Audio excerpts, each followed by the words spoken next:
Itu sosok tinggi gede, dia bertanduk, Pak. Nah, terus sudah gitu, dia kukunya panjang banget ya, Pak ya.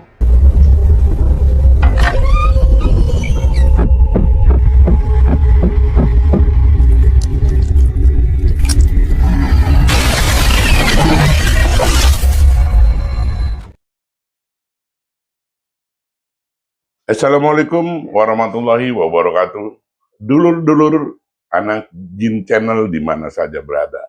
Sesuai dengan janji kami akan mendatangi kembali atau bertemu kembali dengan Mbak Fitri yang akan menceritakan kisah-kisahnya yang belum kita dengarkan. Silakan Mbak Fitri. Halo, Assalamualaikum. Aku Fitri yang pernah menceritakan sebelumnya ya. Aku akan menceritakan kisahku. Banyak yang aku alami. Awal pertama aku mengalami ini, aku awalnya keluar dengan cowokku. Kita pergi untuk kuliner ya ke Pasar Lama Tangerang. Dan terhubung itu macet, ya Pak ya. Akhir kita putar arah. Kita nongkrong di dekat pinggiran kali, nggak jauh dari situ. Di situ kita baru duduk, baru mesen kopi dan cemil-cemilan. Ini kok ada anak kecil lewat gitu. Bolak-balik anak kecil itu tak kasat mata.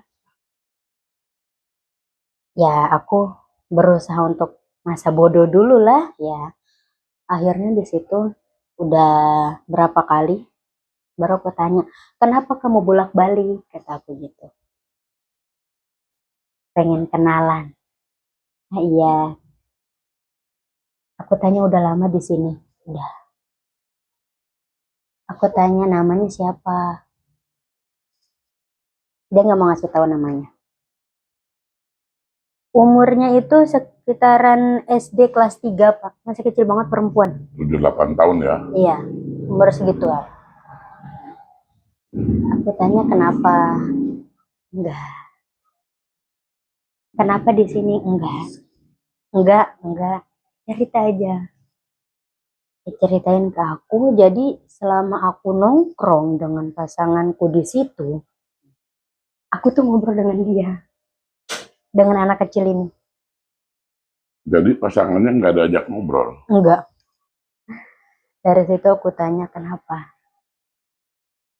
Aku dulu punya orang tua,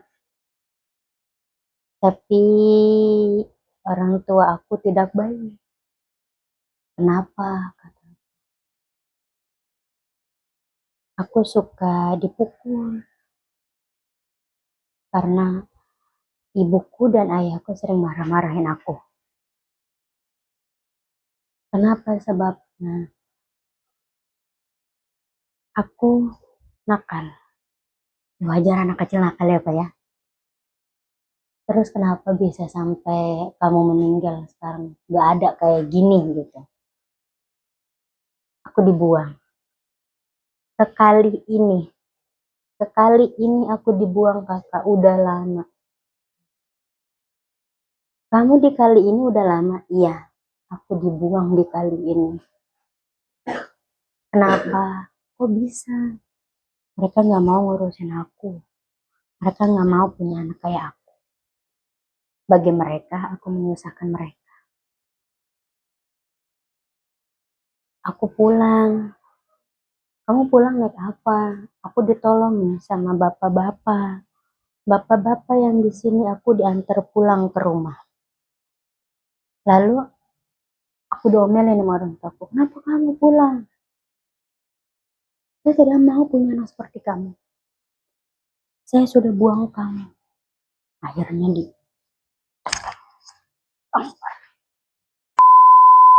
pingsan di situ, Pak. Pingsan di tempat. Dari situ aku benar-benar terharu ya, Pak ya. Nah, dan memang benar masih banyak apa? Bekas cekekan. Iya. Tamparan di sini 4 jari.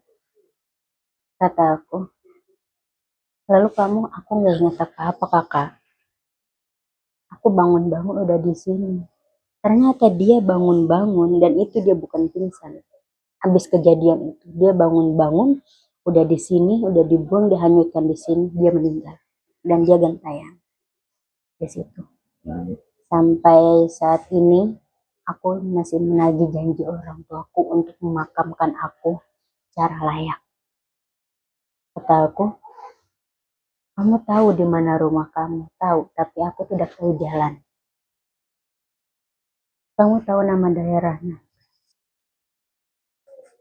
Dari kejadian itu, aku mikir, enggak semua anak nasibnya baik. Ada juga yang enggak baik seperti kamu. Itu dia nangis, Pak. Kata aku, kamu sampai saat ini kamu masih ngelihat orang-orang untuk diajak bicara seperti ini? Iya. Kata aku, kenapa? Enggak semua orang, Kak, mau diajakin ngobrol sama aku. Enggak semua orang bisa ngelihat aku. Aku di sini enggak jahilin kok. Emang enggak jahilin, Pak, enggak jahil bocahnya. Anak kecil itu enggak jahil, baik dong. Putih, bersih. Aku bilang sama aku, kamu di sini baik-baik. Jangan ganggu yang pada nongkrong di sini.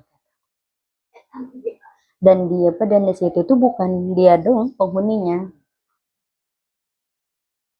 Banyak. Dari kejadian itu, aku ke tempat yang agak jauh dari situ. Nah, dari situ juga ada penghuni sama. Bahkan kayaknya sepantaran sama aku. Dia kulitnya sawo matang, pakai kerudung, tinggi. Nah, dia di situ memang agak ngeganggu kita orang yang lagi nongkrong. Cewek juga. Kayaknya itu sepantaran sama aku. Waktu itu memang waktu aku lagi ngopi di situ, itu kopi aku tiba-tiba jatuh. Gak mungkin, gak ada angin, gak ada apa. Tapi Kopi jatuh. terlihat ada yang menjatuhkan. Ada. Jadi kan ini gelas ya, digeser, jatuh. Maksud aku, kita semua nongkrong di sini nggak ada yang niat jahat. Aku gitu, kita cuma ngopi dan makan makanan, cemil-cemilan. Jangan ganggu kami. Alammu alammu, alamku alamku. Duniamu duniamu, duniaku duniaku. Kenapa dia kayak gitu? Dulunya semasa hidupnya itu dia dilecehkan dengan preman. Kenapa dia nggak demen di tempat ini rame? Karena di tempat itulah dia dilecehkan oleh preman. Jadi sakit, dipukul di punggungnya, Pak. Jadi jasadnya ketemu nggak tuh? Jasadnya ketemu nggak? Alhamdulillah jasadnya ketemu. Dan itu yang menemukan bukan siapa-siapanya, tetangga dekat rumahnya. Aku tanya, kamu kenapa kayak gitu? Kamu kenapa ngeganggu kita? Kita nggak bersalah, kita cuma ya numpang-numpang ingin nongkrong di sini. Tidak semua yang nongkrong di sini itu niatnya jahat. Kita hanya ya jajan-jajan saja. Enggak semua yang di sini jahat kok. Enggak, aku mati di sini. Kenapa? Kenapa kamu bisa mati di sini? Aku mungkin dia ragu kali ceritanya. Aku lagi. Ya kenapa? Cerita pelan-pelan. Jangan nangis. Aku tanya. Dia mikir lagi. Jadi mungkin menurut dia berat untuk menceritakannya, Pak ya. Oke, aku kasih waktu. Akhirnya dia diem dulu. Dia cerita ke aku. Aku tanya, nama kamu siapa? Melisa. Melisa, iya. Kenapa? Aku nongkrong sama teman-temanku di sini. Aku ngerokok. Dia perempuan tapi dia ngerokok. Aku ngerokok. Aku juga ya mabuk-mabukan, sering mabuk-mabukan, Kak. Aku sering nongkrong di klub malam, sering dugem. Waktu aku pulang dugem, aku pulang dari tempat dugem, aku nongkrong di sini. Aku ngerokok dengan teman-temanku. Kita bercanda ria, ketawa-ketawa. Ada 2 preman datang, duduk datang. Awalnya minta rokok. Dari situ, preman itu udah langsung ngapa-ngapain, dilecehkan itu perempuan. Dan temennya yang 2 ini pergi. Dia dong yang gak selamat. Akhirnya dia pingsan di situ. Akhirnya dia masih dilecehkan lagi. Akhirnya dia meninggal di situ. Dan jasadnya itu, Pak, ditaruh ke pinggir-pinggiran. Nggak jauh dari kali situ, dari sungai situ. Tapi nggak sempat jatuh. Enggak, dia nggak jatuh ke sungai. Cuma dia di pinggir situ. Aku tanya terus siapa yang menemukan kamu? Terus kamu siapa yang memakani? Yang menemukan aku tetangga dekat rumahku. Dan aku dimakamkan. Ibuku nangis. Aku udah nggak punya bapak. Ibuku nikah lagi. Aku tanya, sekarang kamu udah tenang? Belum. Kenapa? Aku ingin membalaskan dendam kepada 2 preman. Nah, aku ngomong, jangan. Kenapa bisa nggak ada? Ya mungkin itu udah jalan takdirmu seperti itu ya Pak ya. Kan tidak semua orang yang meninggal jalan takdirnya mulus. Kata aku nggak semuanya kayak gitu. Gitu mungkin kenapa Tuhan kasih kamu jalan apa namanya sih, jalan menuju akhirat seperti itu, karena itu jalan takdirmu seperti itu. Tapi dia tetap nggak mau.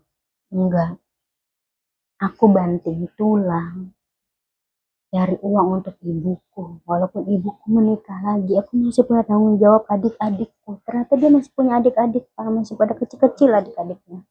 Dengan cara dugem, ya kan, ke klub-klub malam. Dia jadi pelayan.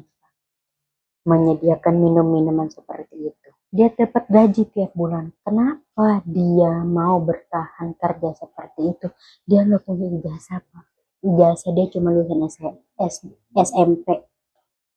Nggak diterima di mana-mana. Kenapa dia mau kerja seperti itu?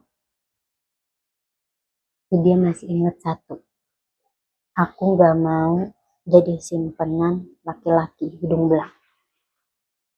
Aku cuma mau menyediakan minum-minuman seperti ini meskipun itu haram. Ya. Dia kerjain meskipun menyediakan minum-minuman kayak gitu haram, dia kerjain. Dan adiknya ada yang S1 berkat dia. Adiknya sekolah manjang berkat dia. Kenapa dia mau membalaskan dendam seperti itu? Karena dia nggak bisa ngebahagiakan adik-adiknya. Dia pengen 2 adiknya jangan stuck di situ aja. Jadi dia anak pertama, yang kedua itu apa? Beda setahun dari dia itu S1 ya Pak ya. Yang kedua itu masih SMA kelas 1. Dia mau adik-adiknya itu sarjana. Cukup dia aja yang gagal sebagai seorang anak. 2 adik-adiknya jangan. Cerita yang sangat luar biasa. Ternyata kalau bisa melihat seperti itu, kita bisa jadi pelantara juga ya. Benar. Apa bisa kita menyampaikan ke keluarganya? Seperti itu maksudnya, kita nih setelah mendapat pesan seperti itu, kita bisa menyampaikan ke keluarganya juga. Tapi kadang keluarganya nggak nerima juga ya. Karena kan tidak semua orang percaya dengan ya cerita yang mistis dan kasat mata, Pak. Ya, dulu anak Jin, ini cerita dari Mbak Fitri. Ini luar biasa. Memang setiap orang punya kelebihan, setiap orang punya cerita, setiap orang mengalami hal yang tidak dialami orang lain. Inilah Mbak Fitri dikasih kelebihan bisa melihat makhluk tak kasat mata, sehingga bisa jadi pelantara pesan-pesan dari orang-orang yang sudah tiada. Ya mungkin seperti itu. Masih ada cerita yang lain Mbak Fitri? Dulu anak Jin, Jangan lupa like, subscribe, dan komentar. Silakan. Dari kejadian itu guys, aku bisa ngambil hikmah. Tidak semua orang yang kerja di klub malam, tidak semua orang yang kerja di dunia malam itu buruk. Tidak semua orang yang kerja di dunia malam itu buat mabuk-mabukan. 1001 dari dia, ya kan, yang kerja di sana itu ada yang ingin menyekolahkan anaknya ataupun adik-adiknya. Itu Mbak Fitri tahu dari cerita orang yang sudah tiada. Luar biasa ya. Yang selama ini kita tidak pernah tahu kenapa bisa seperti itu. Jadi bisa tahu ya ternyata. Inilah kelebihan yang harus kita syukuri. Jangan ditakuti, kita syukuri. Ternyata inilah ada manfaat yang bisa kita ambil. Karena nggak semua orang ya Pak ya kerja di dunia kayak gitu nggak benar ya kan. Ya memang kelihatannya duitnya nggak halal ya Pak ya. Tapi kalau misalkan niatnya baik, bagaimana? Ya, kalau untuk urusan itu kita tidak tahu. Ya, kita dari niat dulu lah. Niat untuk apa? Untuk hura-hura, Iya, atau untuk kehidupan, benar, untuk menyambung hidup, untuk benar, membiayai keluarga, kita tidak benar, tahu. Ya. benar. Dari situ aku bisa banyak ambil pelajaran dari cerita Mbak ini yang tak kasat mata ini. Bahkan dia nitip ke aku satu. Nggak benar apapun kita, sedipandang buruk apapun kita, itu biarkan orang lain. Maksudnya Enggak, orang yang lain yang menilai gitu iya, ya. enggak semua orang suka sama kita. Enggak semua orang bisa menilai kita baik. Dari situ aku, oh iya, benar. Enggak semua orang yang kerja di sana itu untuk niat yang enggak benar, untuk hura-hura. Tapi saya mau tanya, Mbak Fitri sering melihat makhluk-makhluk tak kasat mata. Kalau saya baru melihat gerakan dari pohon aja, saya udah merinding. Ini Mbak Fitri bagaimana bisa komunikasi segala apa? Nggak ada rasa merinding atau Enggak, takut. iya, Enggak. enggak. Memang awal aku bisa ngeliat memang agak merinding, Pak. Sering berjalannya waktu, ya kan, aku sering ngeliat yang kayak gitu, sering komunikasi dengan kayak gitu. Jadi aku terbiasa. Waktu jadi ke tempat-tempat apapun, aku pasti nemuin yang kayak gitu, Pak. Ada yang baik, ada yang nggak baik. Ada yang jahil, ya ada yang nggak jahil juga. Seandainya nih, Mbak Fitri jalan tengah malam ke tempat angker, ada rasa takut gitu? Enggak, Biasa aja. biasa aja. Saya kadang merinding. Saya berhadapan dengan Mbak Fitri aja, kalau nggak ada kipas angin ini udah keringatan lagi aja. Nah, selang beberapa minggu aku kondangan. Aku dengan pasanganku kondangan ke daerah rumah temennya pasanganku. Aku tanya, ini awalnya emang agak gimana gitu ya, agak jengkel juga kan. Ini kok gangnya sempit banget gitu. Terus nanya juga ya orang pada kayak gimana gitu ya Pak jawabnya ya. Nah, dari situ aku kan orangnya kan penasaran ya Pak ya, aku nyari tahu sendiri. Wah gitu, orang kok di apa ditanyain kepada kayak gitu gitu. Jadi si perempuan ini memakai susu. Orang yang memakai susu itu auranya beda. Kalau menurut penglihatan aku, orang yang memakai susuk itu, susuk kan kadang di sini ya kayak di bibir, di dahi, ya kan, di payudara, di kemaluan, di bokong ataupun di mana itu kelihatan. Kayak benang kecil ukuran kelingking ya, itu kelihatan. Jadi kayak apa namanya sih? Ini ditancapin di sini. Cahaya, Iya, seperti cahaya. enggak. kayak nunjukin sendiri Pak. Jadi kalau Mbak Sini. Fitri bisa lihat itu seperti Susuk Iya, ya, bisa lihat. seperti benang, kayak jarum tipis banget Pak di sini. Ada, di sini juga ada di jidat. Itu aku ngeliat di situ. Kata aku kenapa itu? Kata aku gitu. Dia pengantin tapi kok ada apa tanda gitu kan. Aku tanyakan ke yang ngedampingin aku. Kenapa mak? Kata aku gitu. Itu susuk neng. Susuk. Buat apa mata susuk? Ada, ya kan susuk beda-beda ya Pak ya. Ada yang buat awet muda, ada yang buat apa narik, narik apa? Pemikat. Iya pemikat, ya kan. Banyak susuk Ada kegunaannya. penglaris mungkin ya. Nah, itu aku tanya kenapa dipakai susuk kayak gitu buat apa?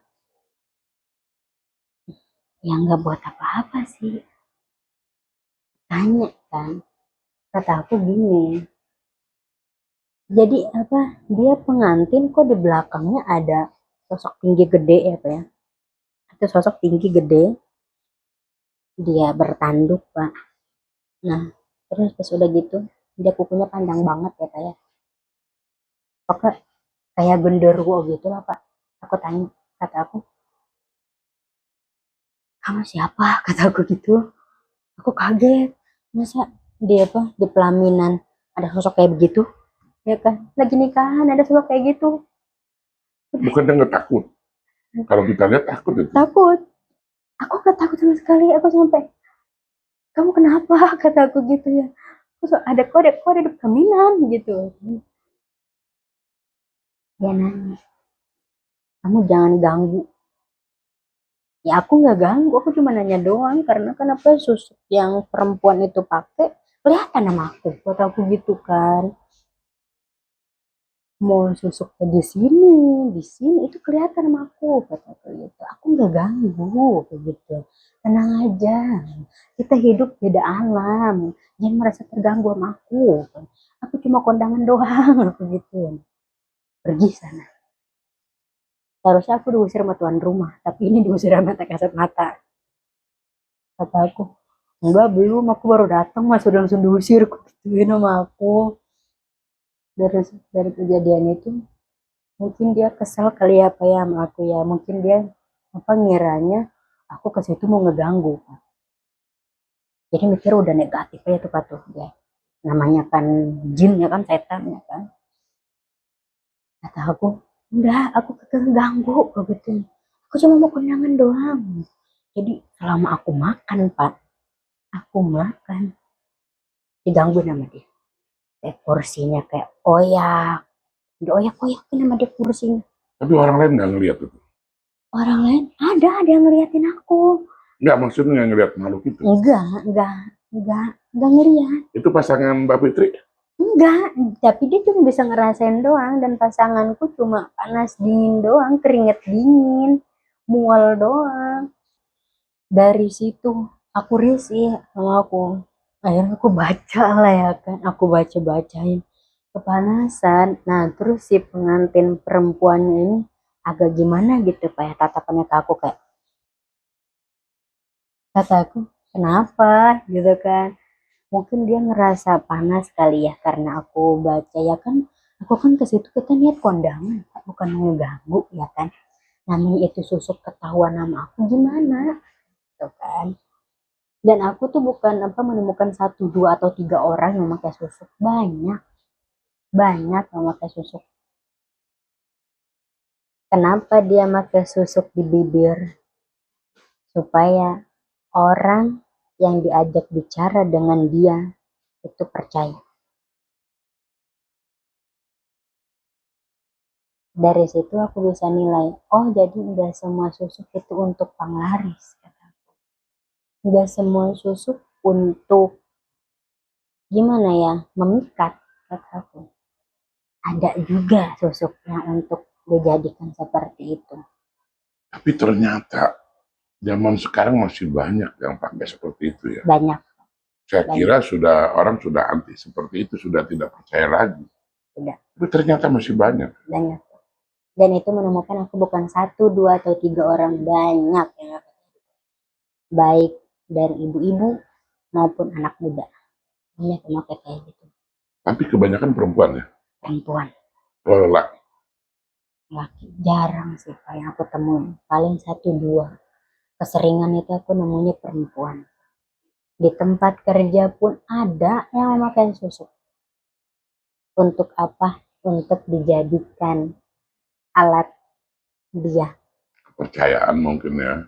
Biar atasannya percaya sama Betul. dia, biar simpati mungkin. Betul. Ya harusnya kita yakin. Kita yakin. Selama kita yakin, kita meminta sama yang kuasa. Nggak mungkin doa kita nggak dikabul. Betul. Yang penting kita jangan bosan-bosan untuk meminta. Amin. Karena semuanya beliau adalah segala yang maha, segalanya maha. Maha penyayang, maha pengasih, maha kaya, maha Betul. segalanya. Betul. Kenapa kita harus minta bantuan seperti itu? Karena mungkin hal seperti itu ada efeknya. Ada Pak. Antaranya seperti apa? Ke badan. Kayak merasa panas. Ke badan ya. Ke badan panas. Aku juga punya temen yang memakai susuk Pak. Untuk apa? Untuk memikat lelaki. Jadi banyak lelaki yang demen sama dia. Tapi efek samping dari susuk itu ke badan kita gak enak ya. Seperti panas ya kan. Kita juga tiap malam Jumat harus mandi memakai kembang ya kan, air mawar. Ketiga juga kita harus pokoknya sesuai sesuai yang diminta sama si dukunnya ini. Jadi seperti ini Mbak Fitri. Saya, mungkin karena saya sering bertemu dengan berbagai macam karakter orang, berbagai setiap hari mungkin kita selalu ketemu lain orang. Dan kita juga pernah ketemu orang yang umurnya di bawah kita. Orangnya masih muda, masih sehat, kok badannya rapuh, mudah sakit. Mudah sakit, seperti apa? Loyo gitu. Oh, mungkin seperti itu ya? Iya. Jadi makan tubuh kita juga. Iya. Rugi dong sebetulnya ya. Rugi sebenarnya. Kenapa harus makan seperti itu? Itu yang jadi pertanyaan saya sampai saat ini. Saya baru tahu di situ. Dan saya kagetnya itu salah satu dari pemakai susuk itu ada teman saya juga yang pakai kayak gitu Pak. Bener memang kebawaannya panas, terus juga gimana ya? Jadi Ida kalau digodain sama laki-laki itu demen Pak. Demen, malah makin gimana ya? Lenggok-lenggok atau gimana gitu ya. Jadi tambah menarik gitu Iya. ya. Aku mau nanya juga nggak enak gitu kan. Emang dia kalau dekat sama aku Pak, kayak aku sama bapak begini, dia jauhan, kayak minder. Kenapa kalau ada aku kamu ngejauh kata aku gitu. Emang apa gitu. Aku di salah satu tempat kerja ada temanku yang kayak gitu. Nah dari situ aku tanya, kamu kenapa? Kata aku gitu. Emang aku salah apa? Kok setiap ada aku kamu minder? Gak ada kan? Mungkin bentrok kali ya energinya ya. Bentrok. Seperti magnet, kutub utara, kutub selatan seperti itu ya. Cerita yang sangat luar biasa, langka. Tidak semua orang bisa bercerita seperti ini. Tidak semua orang punya kelebihan seperti ini. Setiap kelebihan, setiap kekurangan, patutlah kita syukuri. Karena semua ada sisi positif, ada nilai kebaikannya. Ya, begitu Mbak Fitri. Dulu anak jin yang punya cerita-cerita seputar mistis, horor, dan lain sebagainya, silakan hubungi nomor yang tertera di bawah ini. Kami, Jeki Johan. Aku Rizkia Fitri. Pamit undur diri. Assalamualaikum warahmatullahi wabarakatuh. Anak cincau misteri kita buka. Bakat rahos, gaya keren tiap kata. Cerita mistis bikin bulu merinding. Tonton sampai habis, jantung pun deg-degan. Bang Jeki turun ke lapangan, cari narasumber. Jalan gelap sepi tapi dia tetap berani.